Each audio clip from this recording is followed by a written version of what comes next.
충성! 안녕하십니까, 용팔연수의 이승규입니다. 오늘은 용산 소식을 몇 개 주워왔고요, 그리고 하드웨어 뉴스도 몇 개 간추렸으니까 한번 참고해 주시길 바라겠습니다. 자, 첫 번째 소식인데, 이게 이제 용산역 나오자마자 3번 출구 가는 교량 보자마자 붙어있는 거고요. 기존에 이렇게 파란색의 교량이 있었는데요, 이렇게 노란색으로 새로운 직선을 그을 겁니다. 신규 교량이 나옵니다. 그동안은 이 빨간색으로 돌아가주세요 라는 뜻이고요. 이 빨간색은 해주차장, 달주차장 있죠. 거기서 이쪽 방면으로 나오는 출구 중에 하나입니다. 작년에 6개월 미뤄지고 6개월 미뤄져가지고 지금 드디어 이제 공사가 된다, 지금 우회 교량을 하라, 이런 얘기인데, 그럼 이 공사가 과연 언제부터 계획이 됐을까?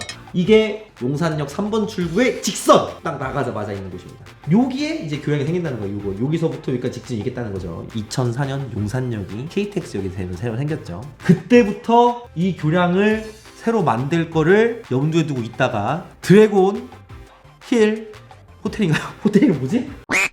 서울 드래곤시티 호텔이 이제 터미널 상가 없애고 들어오면서 그때도 안 바꿨던 교량을 지금에서 바꾼다는 거죠. 19년 만에 본래 계획대로 되는 겁니다. 아, 진짜 역사적인 순간이에요. 용산역 터미널 상가 개찰구. 이거거든.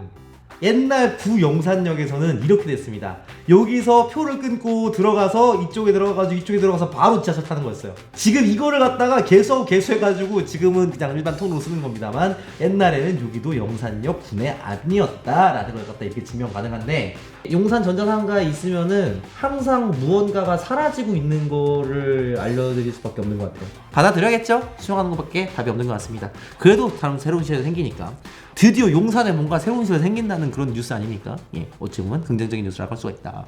그렇게 긍정적인 뉴스를 하나 더 전해드리겠습니다. 이겁니다. 두 번째 뉴스. 용산 전자상가의 중심이 선인이 됐다는 건 누구도 부정할 수가 없는 얘기인데, 그 선인 상가에는 엘리베이터가 있습니다. 오. 근데 이 엘리베이터가 되게 오래됐다. 법정 내구 연한이 다 돼가지고 교체해야 됩니다. 언제 교체하냐? 4월 13일부터 교체한다. 평소에도 출퇴근 시간에 10분 기다리는 건 좀 오버하고 5분 기다리는 건 예사일이거든요. 와, 이거 특히 이제 21동 쪽은 좀 괜찮아. 21동 쪽은 승강기가 좀 넓고 3, 4층밖에 안 돼가지고. 그러니까 용산 전자상가가 지금 다 죽었다고 하더라도 결국에는 이제 일종의 전자제품 물류 기지로서의 역할을 하고 있거든요. 또 온라인으로 밖에 파는 것도 다 용산에서 팔린단 말이지, 사실. 그렇게 되면은 사실 왔다 갔다 하는 물동량이 장난이 아니에요. 엘리베이터 타고 있는 물동량이. 이제 큰일 났다. 엄청 느린 엘리베이터 3개 있는데 교체 하나 막을 때마다 나는 이제 출근을 10분 일찍 해야 됩니다. 와, 이거 진짜 4월 13일부터 7월 15일까지 다이렉트로 엘리베이터 3대를 갖다 따다닥 교체한다는 건데, 그러면은 나는 계속 힘들겠지? 이게 월세가 싸다고 이렇게 7층에 들어오는 게 아니었습니다. 이겨냈어! 자, 해서 용산 소식은 이렇게 두 가지가 있고요. 또 하나, 이제 4호선에서 선인상가 넘어오게 되는 그 입구 쪽을 갖다가 지금 입구를 짓고 있는데, 그거 거의 다 지었거든요. 그거 완공된 다음에 사진 한번 나중에 취재해드리도록 하겠습니다. 자, 이렇게 용산 소식은 정리 가능하고요. 이제 하드웨어 소식으로 가야겠죠. 하드웨어 소식! A620 보드가 나왔다. 그러니까 A620 보드가 뭐예요? 이렇게 질문하신 분 있지 않아요? AM5 보드의 가장 저가 칩셋의 보드입니다. 그럼 기존에는 저가 칩셋의 보드가 없었습니까? 예, 없었습니다. 그래서 AMD 7000번대는 굉장히 판매나 구매가 까다로운 제품이었고요. 왜냐하면 보드값이 25만원부터 시작했거든. 뭐 그런 종류의 비극적인 역사를 딛고 드디어 A620이 나왔다는 겁니다. 도대체 왜 이렇게 텀이 길어졌는지 모르겠어요. 이렇게 AMD A620 아수스에서 나왔고요. 터프 같은 경우가 이제 램슬롯 4개로 나왔고요. 기가바이트 A620 이번에도 이제 램슬롯 4개로 나왔고요. MSI는 램슬롯 2개 보드가 지금 이제 보여진 것 같습니다. 그리고 에즈락 같은 경우 램슬롯 4개짜리 보드, 2개짜리 보드. 이거는 프로 RS로 보이고 이거는 HDV 같은 걸로 보이네요. 그래서 좋은 뉴스만 있냐? 아닙니다.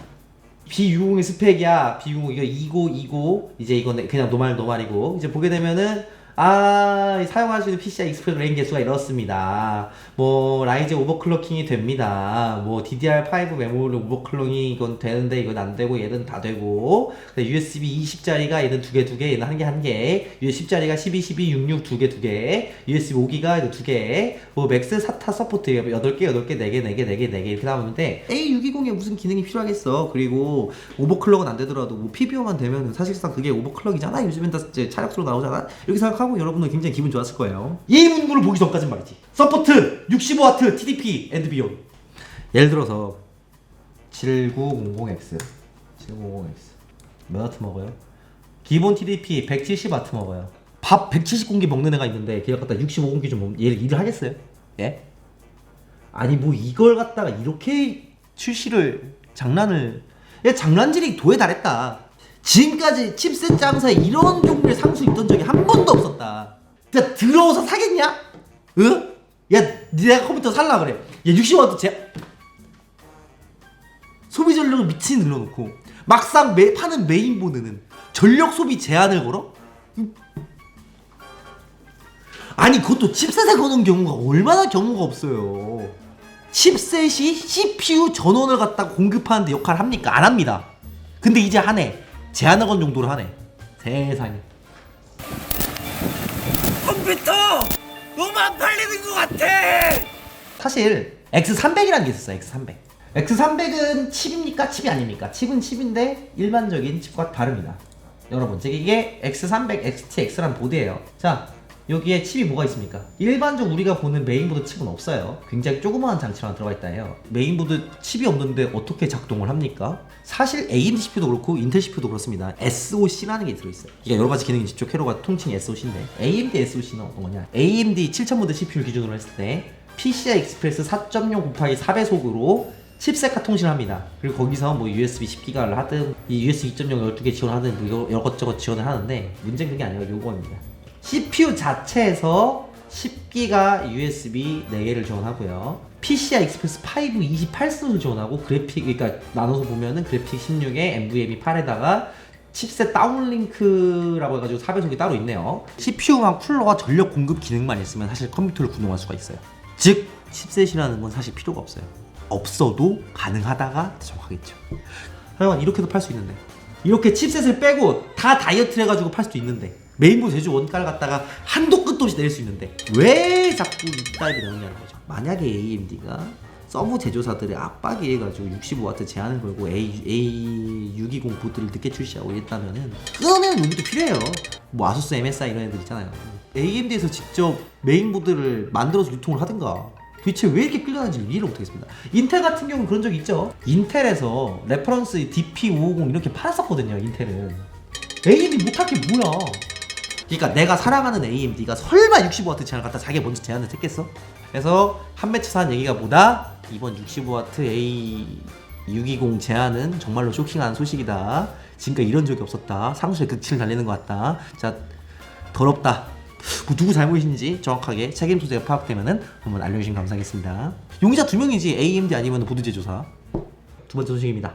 4070 어떻게 나오냐? 192비트로 나옵니다. 디스펙 떴어요. AD104가 어떤 칩셋이냐 볼까요?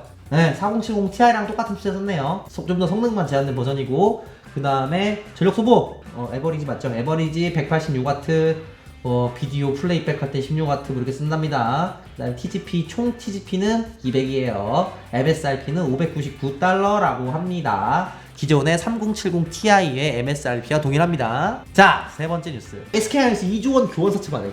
이게 주식이라던가 사채라던가 뭐 어음이라던가 이런 거는 결국에는 유동성을 확보하기 위한 거잖아요. 기업이 잘못 이해했으면 여러분 좀 얘기해 주십시오. 근데 이거 뭐 그러려니 했는데 아래 보고 충격 먹었어요. SK하이닉스는 작년 4분기에 영업 손실 1조 8천억을 찍었대요. 10년 만에 적자를 냈는데 그게 1조 8천억이에요. 와우, 어메이징.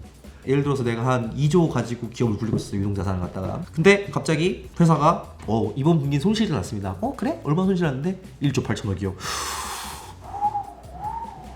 장난 아니죠? 그렇다면 삼성은 어떨까? 삼성전자도 영업이익이 1분기에 마이너스 95%랍니다. 14년 만에 분기 매출이 1조를 밑돈답니다. 그래도 얘는 흑자네. 영업이 추정치가 약 7천억이래요. 이 정도 많은 거 아니야? 라고 하는데 삼성전자 평소의 실적에 비해서는 세 발의 피 중에 피랍니다. 예. 컴퓨터 너무 안 팔리는 것 같아. 지금 메모리 SSD 가격 더 내린다는 뜻입니다. 오히려 재고는 없는데 더 내리는 것 같아요. 오늘만 그런지는 모르겠는데 삼성 5600 16기가가 지금 전체 품절났어요. 이건 금방 회복되겠죠? 좀 품절 속에 가격 다운이 좀 일어나는 것 같습니다. 실제 물량이 안 돌고. 다양한 SSD 램 가격 앞으로 내리면 더 내렸다. 지금 이제 D램 만든 회사가 몇 개 나왔죠? 제가 알기로 4개인데 삼성전자가 지금 이제 작년 3분기 기준으로 40%, SK가 29.9%, 마이크론이 24.8%인데 슬슬 하나 무너질 때 됐다. 이거 3개 중에 하나가 무너지고 떡상을 할 거예요. 가격이 그때 변곡적으로 지나가지고. 이거 왜 그렇게 생각합니까? D램 가격이 추락을 했을 때가 한 번 더 있었어요. 언제더라? 08년도인가? 이때 이제 엘피다 메모리가 2009년 2월 3일에 파산 보호 신청을 했어요. 엘피다 메모리가 뭐냐? 여러분, 일본은 옛날에 반도체 강국이었어요. 언제냐고요? 80년대, 90년대요. 그럼 지금의 강국이 아닙니까? 망했어요. 언제 망했냐? 2009년에 망했는데요. NEC라고 해가지고 일본 인자전기랑 뭐 히타치 제작소, 뭐 도시바 메모리 뭐 이런 데가 있었는데 영업이익이 잘 안 돼서 2000년 5월에 엘피다로 사명을 바꿉니다. 그 엘피다가 미쓰비시 메모리까지 합쳐서 인수를 해가지고 세계 3위 회사였죠. 근데 2008년에 뭐가 와요, 여러분? 부동산 쇼크가 리만 브라더스 파산하면서 막 전체적인 경제 위기가 와요. 결국에는 이 엘피다 메모리가 2009년에 파산 신청을 딱 한 거죠. 그때 메모리가 떡상합니다. 만약에 근데 역사가 반복된다고 하면 이거 세 개 중에 하나가 망하고 그때 SSD와 D램 가격이 떡상할 것이다. 램 살람 나중에 사라. 그리고 자, 되게 신기한 거. 이거 살짝 뻥쳐가지고 얼굴 면상만한 CPU 소켓이 이렇게 생겼습니다. 이게 핀 개수부터 웃겨요. 핀 개수가 LGA7529래요. 지금 인텔의 최신 13세대 프로세서가 1700이죠. 그거 감안했을 때 정말 미친 듯이 핀이 많습니다. 그 크기가 어느 정도냐? 이렇게 AMD 프로세서를 갖다 올려놔서 비교할 수가 있습니다. 이 CPU 소켓에 AMD CPU 6개가 올라갑니다. 이제 인텔에서 AMD의 다중 코어를 갖다가 위기의식을 느껴가지고 그걸 갖다 견장해서 만든 거죠. 코드명은 시에라 포레스트라는 거고요. 시에라 포레스트는 333개의 코어를 넣는다고 합니다. 근데 이게 별다른 게 있는 게 아니라 인텔 13세대나 12세대에 들어가는 이 코어 있죠. 이 코어, 성능 낮은 코어. 그걸 갖다가 넣어가지고 이제 한다고 합니다. 근데 한 가지 이제 약간 씁쓸한 거는 짭제온이라고 불리는 CPU에 갈래도 있었죠. 이게 뭐냐면은 데스크탑 CPU와 서버용 CPU는 진짜 껍데기만 다르고 이름을 바꿔 쓴 거였어요. 근데 지금은 데스크탑 CPU랑 일반 엔트리급 CPU랑 좀 괴리가 생겨가지고 영원히 좀 만날 수 없는 그 벽을 갖다 걷지 않고 있나. 진짜 명령어 세트만 X86을 공유한다는 거 빼고는 이제는 점점 더 쓰기 어려운 거지. 옛날에는 장난으로라도 서버용 CPU를 구해서 데스크탑용도 썼는데 이제는 슬슬 서버용 CPU를 구해서 데스크탑용 쓰는 그런 일이 점점 없어질 것 같다. 공판 뉴스를 마치도록 하겠습니다.